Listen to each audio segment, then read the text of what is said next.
Era uma noite de inverno, daquelas em que o vento uivava como um lobo faminto e o frio se enfiava em cada fresta da casa. Eu estava sozinho na antiga fazenda da minha família, uma construção que já tinha visto muitos invernos passarem, cada um deixando uma marca invisível, mas sentida, nas suas paredes de madeira. Naquele dia, o trabalho na cidade havia sido exaustivo, e tudo o que eu queria era me aquecer perto da lareira e esquecer o mundo lá fora. As chamas ardiam vivas, mas a madeira estalava de um jeito que não me parecia natural. Eu tentei ignorar, mas um incômodo persistente se instalou, como se a própria casa quisesse me dizer algo. Lembro-me de ter ajeitado o cobertor ao redor de mim, tentando espantar aquela sensação estranha. Mas então, de repente, o vento lá fora parou e o silêncio absoluto tomou conta. A ausência de som era tão perturbadora que fez meu coração acelerar. Foi então que ouvi.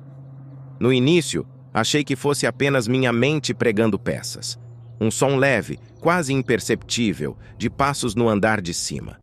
A fazenda é antiga, como mencionei, e sempre que algum animal passava pelo sótão ou que a estrutura da casa cedia, era possível ouvir o ranger das tábuas.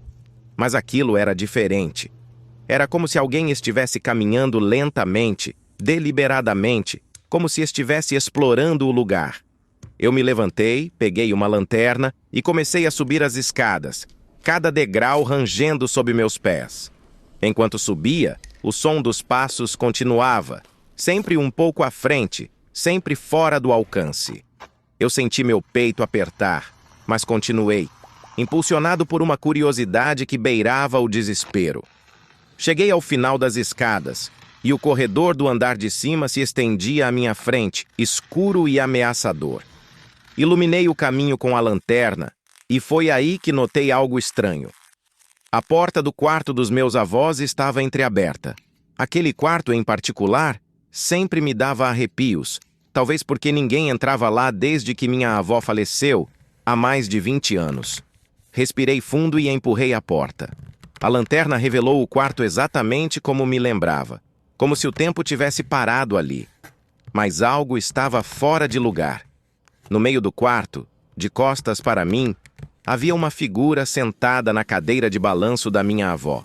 O cabelo longo e grisalho, as mãos pálidas segurando o braço da cadeira com uma firmeza que parecia inumana. Meu coração quase parou. A figura começou a balançar levemente para frente e para trás, e o som do ranger da madeira ecoou pelo quarto. Não consegui me mover. Senti como se o ar tivesse sido sugado dos meus pulmões. A figura parou de balançar e virou a cabeça na minha direção. Foi então que vi o rosto. Era o rosto da minha avó, mas pálido e sem vida, com os olhos vidrados em algo muito além de mim. Ela abriu a boca, mas o som que saiu não era o dela. Era um sussurro, uma voz rouca e distorcida que parecia vir de um lugar profundo e escuro. "Por que você voltou?" Ela perguntou com um tom de acusação. "Você não devia estar aqui." Eu não sabia o que responder. O medo me paralisava, mas algo dentro de mim me dizia que eu precisava descobrir o que estava acontecendo, por mais aterrorizante que fosse. A figura da minha avó levantou-se da cadeira, os ossos estalando de forma grotesca, como se cada movimento fosse um sacrifício. Ela começou a andar em minha direção, e eu recuei instintivamente, tropeçando e quase caindo.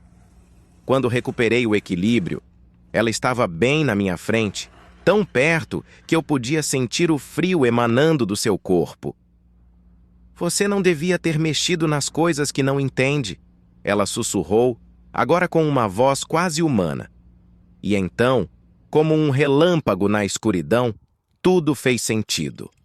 Eu me lembrei da caixa de madeira que havia encontrado no porão algumas semanas antes, cheia de cartas antigas, fotos amareladas e um diário. Um diário que eu não devia ter lido.